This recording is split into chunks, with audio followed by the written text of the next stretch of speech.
Dans les terres sacrées de Côte d'Ivoire, au cœur du pays Bété, un village vivait autrefois en harmonie avec la forêt. Mais l'ombre d'un sorcier grandissait, semant la peur et le désordre.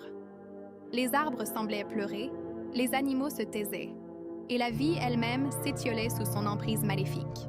Le chef du village, le visage marqué par l'inquiétude, lança un appel désespéré. Qui oserait défier le maître des ténèbres?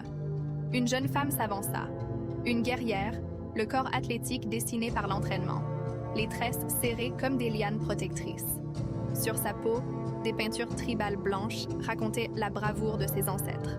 Ce n'était pas seulement la force de ses bras qu'elle offrait, mais la puissance de son esprit.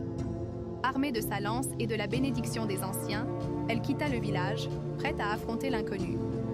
Elle s'enfonça dans la forêt devenue silencieuse et menaçante. Chaque pas était une épreuve. Le sorcier, depuis son repère, lui envoyait des illusions, des murmures effrayants et des chemins qui ne menaient nulle part. Mais la jeune guerrière ne se laissa pas tromper. Elle lisait les signes que la nature lui offrait, le vol d'un oiseau, la forme d'une feuille, le murmure du vent. Elle accomplit les rites anciens, honorant les esprits pour qu'ils guident sa route. Elle comprit que la force brute serait inutile.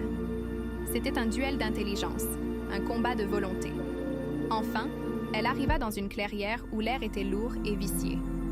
Le sorcier l'attendait, un homme maigre aux dreadlocks grises, le regard perçant de folie. Il déchaîna sa magie, des ombres griffues tentèrent de l'enserrer. Mais au lieu de charger, la guerrière ferma les yeux.